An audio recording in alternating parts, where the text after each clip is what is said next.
Los componentes de PC han evolucionado bastante durante los últimos años, con modificaciones y optimizaciones muy notables, los cuales ayudan bastante a la hora de realizar una tarea más rápida o con mayor fluidez. Pero, ¿qué pasaría si te dijera que puedes mejorar el rendimiento ligeramente sin necesidad de comprar un componente mejor?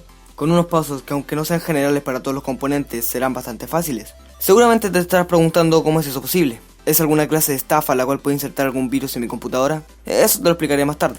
Primero te voy a explicar más o menos de lo que estoy hablando. A lo que me estaba refiriendo es al overclock u overclocking. Traducido sería más o menos como sobre el reloj. En términos simples se define como la acción de aumentar la velocidad del reloj del componente en sí.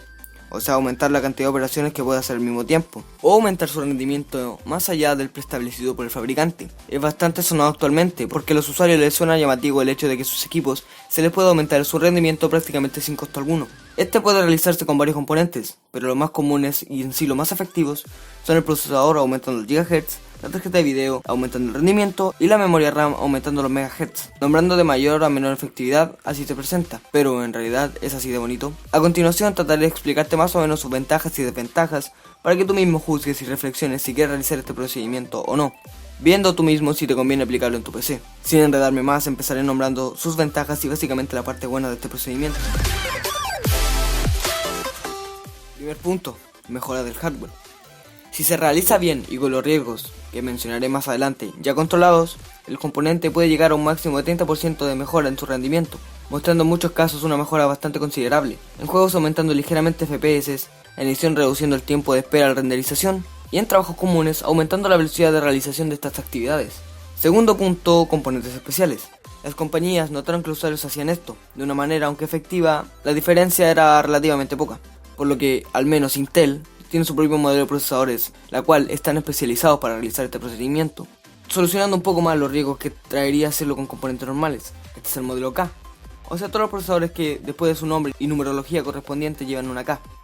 Por ejemplo, i7 8700K, i7 42790K y así sucesivamente. Tercer punto, precio. Este procedimiento es casi totalmente gratis, ya te explicaré por qué digo casi, pero en sí esta acción no te llevará a coste alguno. Es básicamente acceder a la BIOS, o más específico el software de control y monitoreo de los componentes del PC en cuestión, donde ahí se mueven algunos ajustes que, si no sabes cómo funciona, existe una variedad enorme de videos en esta misma plataforma que te explican bastante bien los procesos que hay que hacer, y más o menos al final también te explicaré algo que deberías hacer. Ya he terminado con las ventajas, pasaré a las desventajas. El primer punto lo dividiré en tres: hardware. Punto 1.1, temperatura. Es bastante eficiente el método, pero nunca dije que no traería ciertas consecuencias que a largo y corto plazo pueden afectar bastante al hardware. Hablo de temperatura porque al aumentar las secciones por segundo del componente, por ejemplo el procesador, este se estresa más, por así decirlo. O sea, al esforzarse más de lo preestablecido, aumenta su temperatura, lo que puede generar consecuencias no pequeñas a este mismo componente. En el tercer punto dije que era casi completamente gratis. Dije esto porque en algunos casos, para solucionar este problema, deberás estar casi obligado a comprar algún tipo de enfriador externo, por lo que el disipador de stock del procesador se le quedará muy corto, prácticamente estando obligado a adquirir una refrigeración líquida, lo que en precio puede variar, pero en general te costará mínimo $50 la más barata. Cabe aclarar que incluso los componentes especializados están expuestos a este problema. Por eso, si mal no recuerdo, ya había nombrado en otro video el hecho de que los componentes de gama más alta están acompañados con refrigeraciones más complejas. Punto 1.2, garantía. Por si no sabes lo que es un tipo de seguro que tiene el objeto al ser comprado oficialmente en una tienda que representa la marca. Este seguro tiene un tiempo limitado y se usa para si en ese tiempo el objeto, en este caso el componente electrónico, llega a fallar en su funcionamiento, se puede cobrar una reposición o en algunos casos un reembolso. Cuando no puedes cobrar la garantía es en casos puntuales, entre ellos están dos: que haya fallado por una acción tuya, ya sea porque se te haya caído o por algo que le hayas sacado, o simplemente abrir el componente cuando se pueda. El otro caso es el modificar el funcionamiento del componente, como lo hace el overclock. Por lo que si llega a fallar, la tienda no podrá hacer nada porque tomará como que el componente falló por la modificación física o electrónica que se interfirió en ella. Punto 1.3, la vida útil. Ya sea por las altas temperaturas o por el esfuerzo extra que realiza, la vida de tu componente se verá reducida, por las mismas razones. El componente se estresará más de lo debido, por lo que tenderá a fallar en un menor tiempo, que aunque no sea demasiado, es un punto a considerar a la hora de hacerlo. Segundo punto, ten cuidado. Esto más que ser una desventaja es una advertencia. Es verdad que tienes una libertad bastante amplia a la hora de aumentar el reloj del componente, pero debes tomar mucho en cuenta el cuánto vas a hacerlo. Debes hacerlo ligeramente, ya que si te excedes puede llegar a pasar dos cosas. que ahora sí la vida útil del componente se reduzca mucho, o que simplemente el sistema operativo no arranque para evitar que la presión extra ejercida en los componentes se lleve a cabo. Así que lo mejor sería regularse y mantenerse al límite siempre. Pasaré a dar una conclusión. Quiero decir que no te asustes mucho por el hecho de que las desventajas sean más que las ventajas.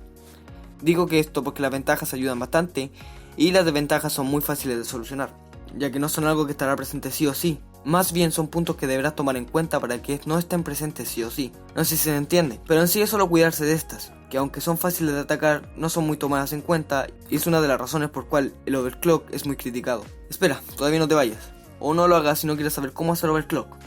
Ahora te dejaré unos minutos de explicación lo más resumida posible para que tú mismo hagas sin mucho lío. Lamentablemente solo te podría hacer un tutorial de cómo hacerlo en tu procesador, ya que las tarjetas gráficas pasan dos cosas. No estoy muy informado de los riesgos y varía mucho más en cada tarjeta, por lo cual me tomaría mucho nombrarlos a todos. El primer paso es acceder a la BIOS. Tranquilos, no deberás colocar 1000 comandos o abrir tu PC y hacer un montón de tonterías. Casi en todos los equipos se accede de la misma manera. Reinicia tu PC y cuando se esté prendiendo, presiona repetidamente la tecla F2. Si a ti no te funciona, prueba a hacer lo mismo pero con otras teclas de función. Y si esto sigue sin funcionar, solo pon el modelo de tu placa madre en internet y busca el comando que debes poner. Esto te llevará a una interfaz que te mostrará básicamente todos los componentes que están conectados a la placa madre, que en sí son literalmente todos. Lo segundo será localizar en el menú alguna opción bajo la cual se encuentren los parámetros de procesador o de frecuencias. Según el tipo de BIOS, esta opción puede variar. Algunos ejemplos son Advanced Chipset Features, Frequency Voltage Control, que son algunos de los nombres que son encontrados normalmente. El tercer paso es localizar una opción que tenga que ver con la frecuencia. No digo algún nombre en específico porque varía de placa madre en placa madre, pero el nombre suele llevar las palabras External Clock, CPU Hosting, Frequency y variaciones. El cuarto paso es fijarnos en el valor numérico que tiene y aumentarlo según quieras. Repito, no te excedas por las consecuencias ya nombradas. Generalmente este se aumenta mediante una barra que puedes mover, a través de una lista de opciones o insertarlo manualmente con el teclado numérico. Si no te sale ninguna de estas opciones o no estás seguro si lo estás haciendo bien, recomiendo verificar el manual. El último paso es guardar los cambios y reiniciar el sistema. Si lo hiciste bien, arrancará normalmente. Si no arranca o tienes problemas al hacerlo, es posible que te hayas pasado con algún valor y será necesario leer el manual para poder acceder de nuevo a la BIOS. Aunque se terminó el proceso y el equipo arrancó correctamente, no significa que ya se terminó totalmente y lo uses normalmente sin hacer nada. Lo más recomendable es hacer dos cosas: verificar si el sistema está estable, o sea que no hayan congelamientos repentinos. Para eso, usa un rato el equipo y verifica este tema. Lo otro es que mediante un programa de monitoreo vigila la temperatura de los componentes, estresando el PC ya sean juegos o programas. Si el equipo no supera los 60 o 65 grados, es porque está bien. Si llega a los 70 o 75 es porque está un poco subida y te recomendaría bajar el valor o disiparlo mejor. Si pasa de 80 o 90, debes bajarlo sí o sí, ya que estas son temperaturas extremas que ni siquiera con una buena disipación son fáciles de solucionar. Y bueno, espero que hayan visto este video hasta el final y que si van a hacer overclock, siempre lo hagan verificando que tengan todos los parámetros solucionados para no causar ningún fallo. No me responsabilizo si ignoran alguna advertencia y algo sale mal, ya que yo di todas las instrucciones para solucionarlas. Gracias por ver el video, tengan una linda mañana, tarde o noche.